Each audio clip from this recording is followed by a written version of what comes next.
우리 교회하고 멀지 않은 교회인데 그 교회가 청년회가 없어졌다 그래서 제가 깜짝 놀랐습니다. 어떤 교회는 중고등부가 없어진 지가 벌써 오래됐습니다. 아동부가 없는 교회도 많고요. 우리 김천 지역 안에 주일학교 없는 교회들이 의외로 많습니다. 있는 교회보다 없는 교회가 이제 더 많습니다. 시골에 있는 교회들은 애기 울음소리 들어본 적이 오래된다고 얘기를 합니다. 우리 홈스쿨에 있는 아이들을 보면서 다른 지역에서 온 사람들이 깜짝 놀래요. 다 지저교회 아이들이냐고. 여러분들 요즘에 교회에 아이들이 있다는 게 얼마나 감사하고 복인지 모릅니다. 여러분들 우리는 그냥 당연한 걸로 생각하지만 요즘에는 이게 당연한 게 아니고 얼마나 큰 축복인지 모릅니다. 교회는 예배당 건물이 아니고 이 아이들이 교회인 줄로 믿습니다. 사람이 교회입니다. 예수 믿는 사람들이 하나씩 둘씩 이제 자꾸 늙어가고 세상 떠나면 결국 이 아이들이 커서 이제 나중에 지자교회 바톤을 받아야 되는데 여러분들 청년회가 없어졌다, 중고등부가 없어졌다 이런 교회들 여러분들 얘기 들어보면 얼마나 섬찟합니까? 이 아이들에게 여러분들 재정 투자도 좀 많이 하시고 모든 교회의 모든 힘을 이 아이들 양육하고 전도하는 일에 좀 많이 쏟아야 됩니다. 그래야 교회가 희망이 있고 내일이 보장이 됩니다. 교회는 따라합시다. 건물이 아니고 사람이다. 교회의 가장 중요한 일 중에 하나가 사람 양육하는 일입니다. 이 아이들이 정말 잘 커서 앞으로 하나님의 교회를 잘 받들어 섬기는 축복들이 있기를 바랍니다. 오늘 2018년도 마지막 주일이면서 해마다 했던 것처럼 오늘 졸업 예배를 이렇게 드립니다. 이 학생들뿐만 아니고 우리 모두도 다 해당되는 얘기지만 우리가 우리 길을 걸어가려고 하면 정말 하나님 앞에서 어떤 삶을 살아야 될 건가 하는 말씀을 오늘 이 시편 37편에서 생각을 하려고 합니다. 오늘 본문에 있는 말씀 한번 보십시오. 여호와께서 사람의 걸음을 정하시고 그의 길을 기뻐하시나니 그는 넘어지나 아주 엎드러지지 아니함은 여호와께서 그의 손으로 붙드심이라. 하나님이 그 손으로 붙들어 주시는 사람들은 복이 있는 사람들인 줄로 믿습니다. 오늘 찬송을 우리가 좀 바꿔서 부르긴 했지만 정말 주는 나를 기르시는 목자고 나는 주님의 어린 양이라고 우리가 찬양하고 고백할 수 있다면 이거보다 더 복된 일이 없습니다. 여러분들 그렇게 사는 사람들은 목표가 처음부터 분명한 삶을 삽니다. 여러분들 제가 어렸을 때는 부모님들이 그랬어요. 네 뭐 할래? 학교 가면 선생님도 네 뭐 할래? 어렸을 때부터 어른들이 아이들 보고 물어봤어요. 네 뭐 할래 앞으로? 커서 네가 뭐 할래? 여러분들 그게 그냥 물어보는 말이 아니고 아이들의 진로 선택을 위해서 너무 중요한 질문입니다. 앞으로 내가 뭘 할 거냐? 이건 너무 중요한 거거든요. 그래서 여러분들 중학교 3학년쯤 되면 내가 뭘 할 건지 밑그림이 그려져야 고등학교 선택을 하는 거예요. 여러분들 다 인문계 가서 될 일이 아니잖아요. 인문계 소질 없는 사람이 뭐하러 인문계를 갑니까? 대학도 마찬가지입니다.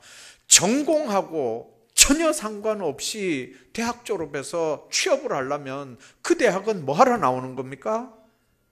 뭐가 잘못된 겁니까? 여러분들 목표가 잘못 설정된 겁니다. 여러분들 우리가 학교 진학을 하든지 취업을 하든지 무슨 앞으로 사회생활을 하든지 분명하게 기억해야 되는 건 목표가 분명해야 되고, 그 목표 설정이 예수님 안에서 잘 이루어지기를 주님 이름으로 축복합니다. 하나님은 우리에게 재능을 주셨어요.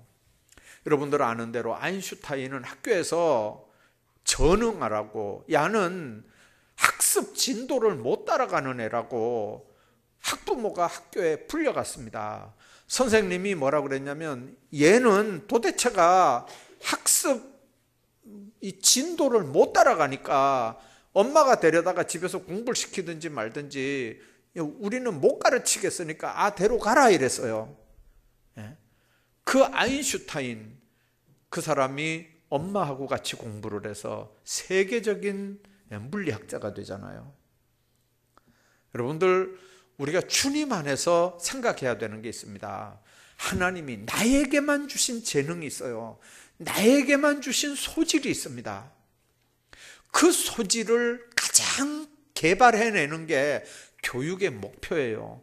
교육학의 가장 첫 페이지에 나오는 얘기가 뭐냐면, 교육학에서 가장 첫 번째 나오는 얘기가 뭐냐면, 잠재된 그 사람의 재능을 개발해내는 게 교육의 목표라고 가르칩니다.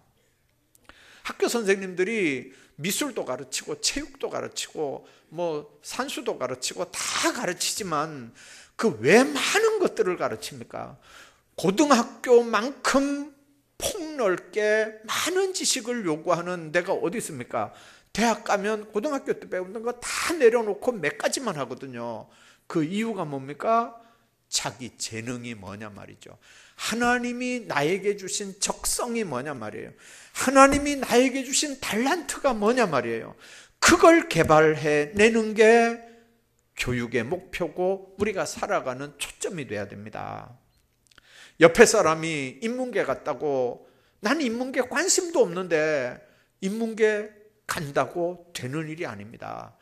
부모도 마찬가지입니다. 아무개가 인문계 갔는데 니는 왜 자연계밖에 못 가냐? 여러분들 얼마나 답답한 부모입니까?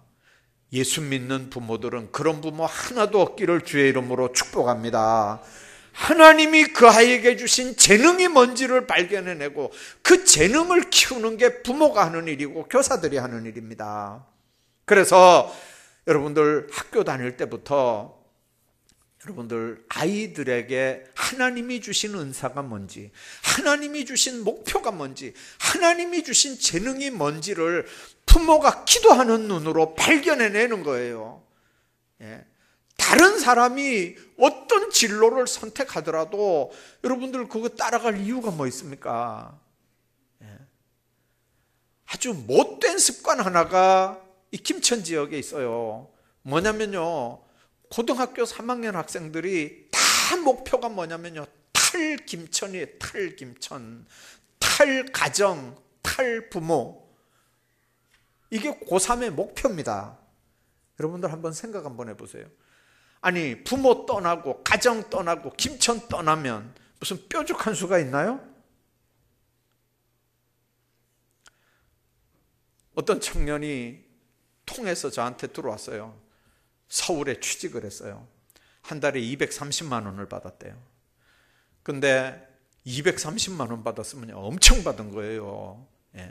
그런데 거의 170, 80만 원을 방세를 낸대요. 방세를. 그러면 뭐가 남는 거예요?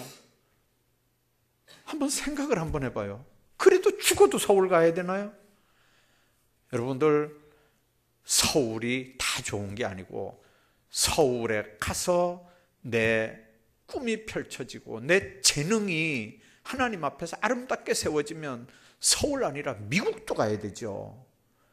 그러나 여러분들, 남이 간다고 무조건 가는 건 그건 전혀 바람직한 일이 아니에요. 여러분들, 제가 여기 김천 교도소에 그 전에 이제 설교하러 이렇게 들어가 보면 교도관들이 그래요. 쟤는 참 찬양도 잘하고, 이렇게 딱 보면 설교할 때 딱 보면요, 눈에 딱 띄는 애들 있잖아요. 아주 찬송도 잘 부르고 설교할 땐 눈을 막 눈이 이렇게 막 설교하는 사람 눈하고 맞아가지고 막 눈을 막 빨아당기면서 이렇게 설교를 듣는 사람들이 있어요. 그래서 제일 또 그런 사람들은 절대 뒤에 안 앉거든요. 제가 물어봤어요, 교도관들한테. 자, 아까 그 앞에서 찬송 열심히 하고 설교할 때마다 아멘 아멘 하던 그 사람 뭐 하다가 여기 들어왔냐고. 그러면요, 뭐라고 얘기하냐면요, 그 사람 여기 교도소 안에 들어와가지고 예수 믿은 사람이래요. 근데 그 사람은 서울에서 유명한 스카이 나온 사람이에요. 세상에서 잘 나가는 사람이에요. 그 잘 나가던 머리, 그 재능, 그 지식, 그 경험 가지고 못된 짓 하다가 고랑 차고 여기 들어와가지고 야, 이게 세상에 이렇게 사는 게 아니구나 하면서 나중에 거기서 복음을 받고 거기서 예수 믿고 거기서 하나님 앞에 정말 새로 변화된 사람이라고 그래요. 그 사람이 그래요. 쟤는 교도소 들어와서 진짜 인간 됐습니다. 진짜 인간 됐습니다. 여러분들, 주님 안에서 분명하게 여러분들 생각하십시오. 내 목표가 뭔지를 잘 정하셔야 됩니다. 내 목표가. 예수 믿는 사람들은 하나님이 나에게 어떤 재능을 주셨는가를 잘 분별해내는 겁니다. 예수 안 믿는 사람도 천직의식이라고 얘기를 해요.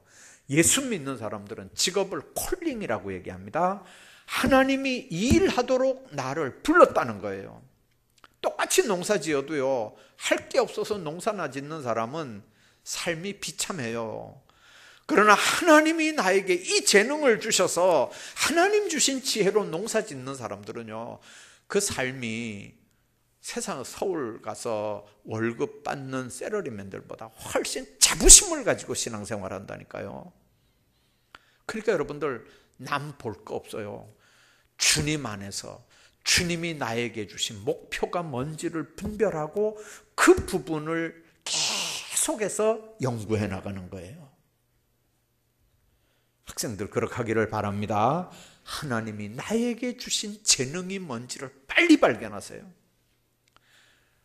여러분들 고3이 됐는데도 성적 맞춰서 대학 선택하겠다, 성적 맞춰서 과 선택하겠다, 이거는 보통 문제가 아니에요. 여러분들 고3이 돼가지고 성적 맞춰서 학과 선택을 하고 고3이 돼서 성적 맞춰서 학교 선택을 하면 여러분들 그 대학 생활이 어떻게 되겠습니까? 이미 중3 때는 결정이 돼야 돼요. 늦어도 고등학교 1, 2학년 때는 이게 완전히 결정이 돼야 돼요. 그래야 대학을 자기 소신껏 갈 수 있다고요. 남이 간다고 따라가는 게 아니고. 우리 학생들 그렇게 하기를 주의 이름으로 축복합니다. 하나님께서 그런 사람들을 통해서 계속 이렇게 역사해 나가는 거예요. 두 번째는 목표가 분명해도 어떻게 살아가느냐 하는 것은 너무 중요한 거예요. 여러분들, 하나님께서 하나님의 방법으로 우리가 이렇게 살아가긴 하지만 사실은 내일 우리에게 무슨 일이 일어날지는 아무도 몰라요. 2019년을 살아본 사람은 세상에 아무도 없어요. 그러니까 2019년을 설계한다는 말 자체가 사실은 굉장히 이거는 도전적인 거예요. 그럼에도 예수 믿는 사람들이 새해를 설계하고 계획하는 건 뭐냐면 주님이 내 갈 길을 인도하신다고 하는 믿음 때문이에요. 여러분들, 미지의 세계를 내가 어떻게 가겠어요? 그러나 주님이 나와 함께 하시면 내가 가는 모든 길을 주님이 지켜주셔서 내 길에 등이 되고 내 발에 등불이 되는 줄로 믿습니다. 주님이 나와 함께 하시면 언제든지 그렇게 갈 수 있어요. 그래서 예수 믿는 사람들은 기도 안 할 수 없어요. 예수 믿는 사람들은 늘 주님이 나와 함께 있는 걸 확인하면서 가야 되니까 험한 세상을 어떻게 살아가겠어요? 말씀으로 늘 내가 너와 함께 있어, 걱정하지 마 하는 주님의 위로하심과 주님이 나와 함께 하는 걸 이렇게 체험하면서 살아가는 게 예수 믿는 사람들이에요. 우리 갈 길을 알지 못하지만 그럼에도 담대하게 예수 믿는 사람들이 가는 이유는 주님이 나와 함께 하기 때문인 줄로 믿습니다. 내 가는 발걸음을 주님이 인도하시기 때문에 그런 줄로 믿습니다. 그래서 절대 교만하게 살지 마세요. 교만하게 살지 마세요. 지식이라고 하는 건요, 요 머리 안에 밖에 없어요. 내 머리 밖에 얼마든지 큰 지식의 세계가 있어요. 여러분들, 내 머리 안에 있는 것만 우리가 아는 거예요. 경험해보고 이해할 수 있고, 그것만 우리가 알아요. 그러면 이 안에 있는 게 다는 아니잖아요. 다른 사람이 경험한 것도 있고 다른 미지의 세계도 있는데 내가 모른다, 내가 이해할 수 없다, 내가 받아들일 수 없다, 그래서 그걸 없다고 한다든지 아니라고 한다든지, 그거는 미련한 사람인 게 아니고 교만한 사람이에요. 여러분들이 똑똑하지만 세상에는 여러분들보다 더 똑똑한 사람 훨씬 많아요. 여러분들이 지혜롭지만 여러분들보다 지혜로운 사람이 세상에는 훨씬 더 많아요. 여러분들은 여러분들 엄마 아빠 나이를 못 먹어봤잖아요. 근데 여러분들 엄마 아빠들은 여러분들 나이 다 먹어봤다니까요. 여러분들 나이 이후에 되어지는 거 여러분들은 모르잖아요. 근데 엄마 아빠들은 아니까. 그러니까 여러분들 보면 답답한 거예요. 그래서 잔소리하는 거예요. 그러니까 여러분들한테 자꾸 충고하고 권면하는 거예요. 그런데 여러분들은 이 범위 안에서만 생각하려고 그러잖아요. 옛날에 어떤 스님이 계셨어요. 아주 돌을 많이 닦은 스님이에요. 근데 그 스님이 계시는 절에 앞에 큰 호수가 하나 있었어요. 그 호수 뒤에 산 정상에 절이 있는 거예요.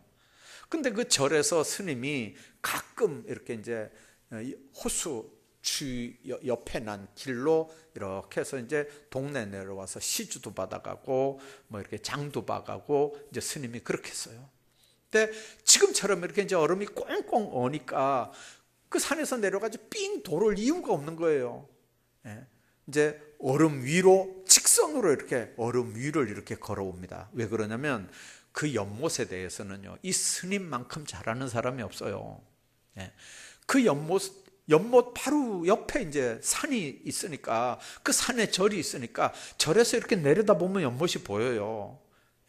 그리고 그게 언제부터 얼음이 얼었는지도 다 알아요. 얼마나 두껍게 얼었는지도 알아요. 그 수심이 얼마나 깊은지, 물 깊이가 얼마나 깊은지도 알아요. 스님이 나무관세음보살 하면서 이제 얼음을 이렇게 오는데, 한 중간쯤 오는데 갑자기요, 호수는 그래요, 중간이 제일 늦게 얼거든요. 밖에서부터 이렇게 얼어 들어와요. 중간에는 이렇게 숨통이 있어가지고 잘 안 얼어요. 근데 직선거리로 오다 보니까 약간 얼은 그 위에 지금 스님이 나무관세음보살하고 서 있는 거예요. 근데 세상에 얼음 깨지는 소리가 찡 하고 났어요. 온 숲의 메아리가 그냥 쫙 치면서 찡 했어요. 여러분들, 수심을 너무 잘 알아요. 얼음이 깨지면, 얼음 밑에 들어가면 못 나오는 것도 스님이 너무 잘 알아요. 찡 소리가 났는데 아직 얼음 깨진 것도 아니에요. 찡 소리만 났어요. 금 가는 소리만 났는데 그 스님이 뭐라 그랬게요? 아이고 하나님, 나 좀 살려주소. 아이고 하나님, 나 좀 살려주소. 그랬다는 거예요. 여러분들, 방법 없어요. 얼음 깨지는데 뭐 스님은 안 들어가나요? 다 들어가지. 아무리 그 호수에 대해서 잘 알아도 방법 없어요. 깨지면 들어가는 거죠. 여러분들, 인간의 경험이나 지식은 다 그런 거예요. 보통 때는 다 이렇게 하다가도 어떤 상황이 되면 아이고 하나님, 그게 인간이에요. 여러분들 건강할 때는 아주 똑똑하고 뭐 대단한 것 같잖아요. 아파 들어놓아봐요. 병원에서 의사가 조직 검사 한번 해봅시다 하면 아직 조직검사 결과도 안 나왔어요. 피 빼고 이렇게 한 점, 살점 하나 뜯어가지고 조직검사 들어갔는데 결과 나올 때까지는, 그때부터는 얼굴이 우거지상이고요. 완전히 그냥 초상집의 분위기가요. 결과 나올 때까지는요. 인간이 대단한 것 같죠? 아니에요. 제가 아는 서울대학 교수님이 한 분 계셔요. 이분은 서울대학 시험을 쳤는데 3번을 떨어졌어요. 그래서 간 데가 동국대학교를 갔어요. 동국대학교 가가지고 나중에 장교로 군대를 갔어요. 군대 가서 보니까, 장교로 가서 보니까 세상에 어떻게 자기보다 공부 못하는 애들이 다 서울대학 갔는데 나는 왜 이 동국대학을 갔는지 자기가 이해가 안 되더래요. 그래가지고 막 별 생각을 다 하면서 군대 생활을 했어요. 그래가지고 나중에 이제 그 대학을 나와가지고 어느 그 교수가 됐어요. 그리고 나중에 이렇게 바꾸고 이렇게 해가지고 미국 가서 학위도 몇 개 받아오고 이래가지고 나중에 이제 정말 한국에서 아주 유명한 그런 일자리를 얻게 되고, 이제 그것 때문에 이제 서울대학교 교수가 됐어요. 이제 그분이 하는 얘기가 그래요. 자기하고 같이 서울대학 들어갔던 사람들은 자기 때는 다 그랬대요. 학교 졸업하자마자 좋은 회사에 다 특채가 됐대요. 다 특채가 돼가지고 회사 생활을 하는데 아침 7시에 출근해가지고 밤 11시, 12시에 퇴근을 했대요. 자기 친구들은 다 그랬대요. 아침 7시에 출근해서 밤 11시 반에 회사에서 나왔대요. 그리고 45살쯤 되니까 다 명예퇴직들을 하더래요. 45살에 평생 먹고 남을 돈들을 다 한 움큼씩 들고 나왔대요.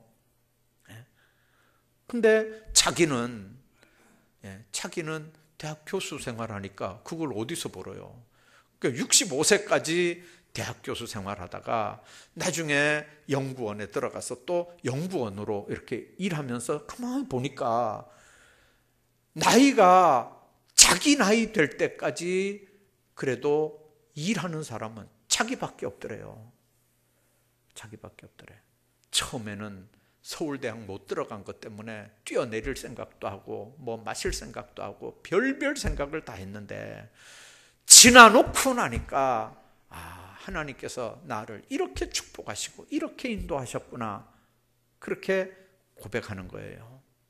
여러분들, 인생은 100m 후닥닥 달리고 끝나는 100m 단거리 경주가 아니에요. 42.195km를 끊임없이 뛰어야 되는 마라톤 선수들이에요. 42km 뛰어야 된다니까요. 여러분들, 40km까지 1등으로 가고 주저앉으면 그거는 낙오자예요. 인생이 그래요. 40, 50, 60까지 잘 살아도 필요 없어요. 하나님 앞에 설 때까지 잘 살아야 되는 게 인생인 줄로 믿습니다. 그런 사람들은 목표 설정 분명하게 하는 거예요. 주님이 나와 함께 한다고 확신을 분명하게 하는 거예요. 나는 힘없지만 주님이 나와 함께 하시면 얼마든지 함께 한다고 하는 의식을 가지고 사는 거예요. 여러분들, 세상 절대로 교만하게 살지 마세요. 여러분들보다 똑똑한 사람 많고, 여러분들보다 지식 많은 사람들 많고, 여러분들보다 능력 있는 사람들 많다는 거 의식하고 세상 사세요. 말할 때도, 행동할 때도, 처신할 때도 그렇게 하면서 세상을 사세요. 겸손하게 살아야 돼요. 하나님께서 여러분들을 축복하시고 여러분들의 앞길을 하나님이 아름답게 인도하실 줄로 믿습니다.